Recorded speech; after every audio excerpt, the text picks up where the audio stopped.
Primer libro de Macabeos, capítulo 6. El rey Antíoco recorría las provincias del norte cuando se enteró de que había en Persia una ciudad llamada Elimaida, famosa por su riqueza en plata y oro, con un templo lleno de tesoros, escudos dorados, lorigas y armas depositadas allí por Alejandro el de Filipo, rey de Macedonia, primer rey de los griegos. Antíoco fue allá e intentó apoderarse de la ciudad y saquearla, pero no pudo, porque los de la ciudad, dándose cuenta de lo que pretendía, salieron a atacarlo. Antíoco tuvo que huir y emprendió apesadumbrado el viaje de vuelta a Babilonia. Cuando él se encontraba todavía en Persia, llegó un mensajero con la noticia de que la expedición militar contra Judea había fracasado y que Elisías, que en un primer momento se había presentado como caudillo de un poderoso ejército, había huido ante los judíos.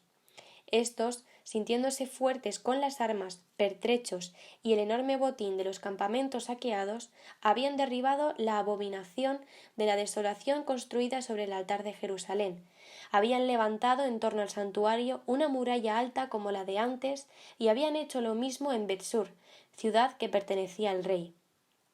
Al oír este informe, el rey se asustó y se impresionó de tal forma que cayó en cama y enfermó de tristeza, porque no le habían salido las cosas como quería. Allí pasó muchos días, cada vez más triste. Pensó que se moría. Llamó a todos sus amigos y les dijo: «El sueño ha huido de mis ojos y estoy abrumado por las preocupaciones. Y me digo: ¿a qué tribulación he llegado?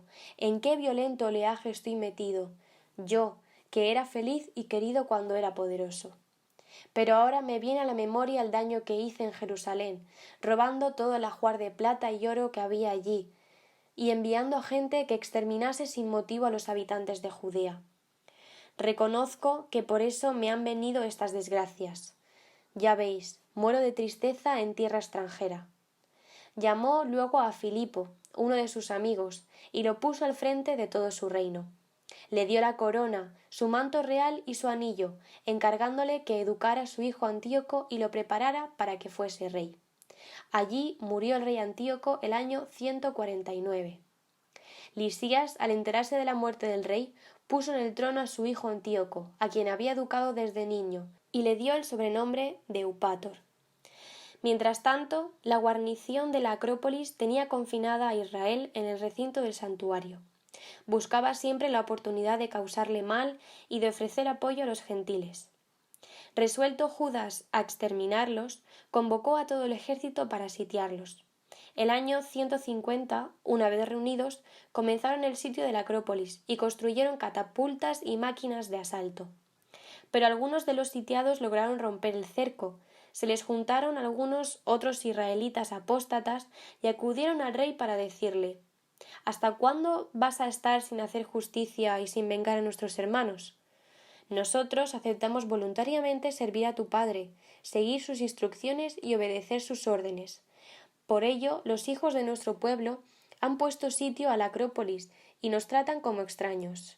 Más aún, han matado a cuantos de nosotros han caído en sus manos y nos han arrebatado nuestras haciendas. Pero no sólo han alzado su mano contra nosotros, sino también contra todos vuestros territorios.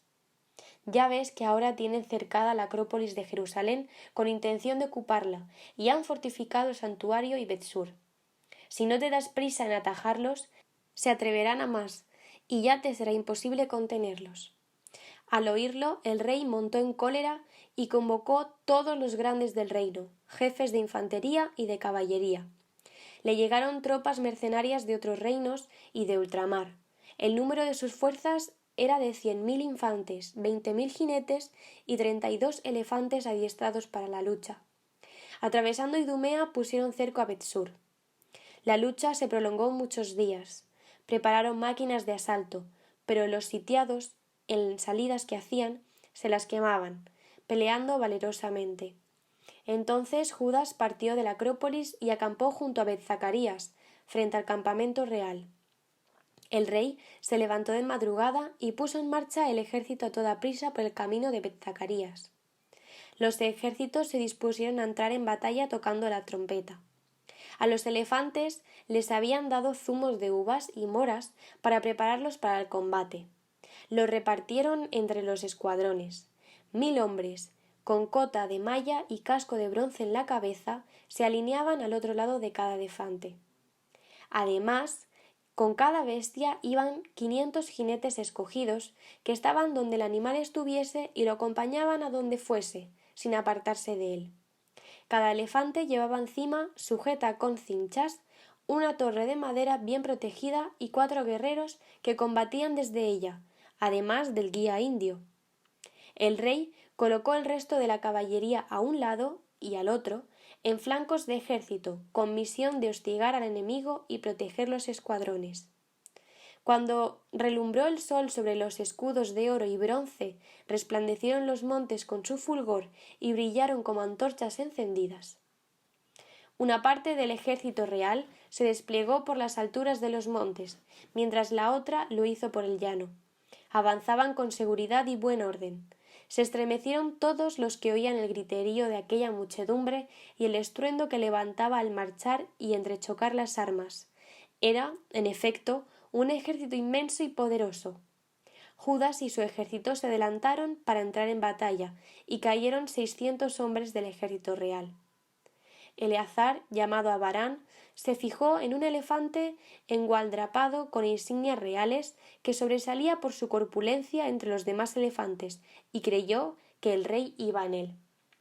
Pensó en entregarse por salvar a su pueblo y conseguir así renombre inmortal. Corrió audazmente hacia el elefante, metiéndose entre el escuadrón y matando a derecha e izquierda, y haciendo que los enemigos se apartaran de él a un lado y a otro. Se deslizó debajo del elefante para atacarlo y lo mató. Se desplomó el elefante sobre él y allí murió Eleazar. Los judíos, al fin, viendo la potencia del rey y la impetuosidad de sus tropas, retrocedieron hacia ellas. Los del ejército real subieron a Jerusalén al encuentro de los judíos, y el rey acampó con intención de invadir Judea y el monte Sión. Hizo la paz con los de Betsur, que evacuaron la ciudad al no tener víveres consigo para sostener el sitio por ser año sabático para la tierra. El rey ocupó Betsur y dejó allí una guarnición para su defensa. Luego estuvo muchos días sitiando el santuario. Levantó allí ballestas de tiro y máquinas de asalto, lanzallamas, catapultas, escorpiones de lanzar flechas y ondas. Por su parte, los judíos sitiados hicieron también máquinas defensivas y combatieron durante muchos días. Pero no había víveres en los almacenes, porque aquel era el año 7, y además los israelitas liberados de los gentiles y traídos a Judea habían consumido las últimas reservas. Víctimas, pues, del hambre, dejaron unos pocos hombres en el santuario, y los demás se dispersaron cada uno por su lado. Lisias se enteró de que Filipo, a quien el rey Antíoco había confiado en vida educar a su hijo Antíoco para ser rey, había vuelto desde Persia y Media con las tropas de la expedición real, y que trataba de hacerse con el poder. Entonces se dio prisa en volver, diciendo al rey y a los generales y a la tropa: «Cada día estamos más débiles, las provisiones faltan, la plaza que asediamos está bien fortificada y los asuntos del gobierno son urgentes.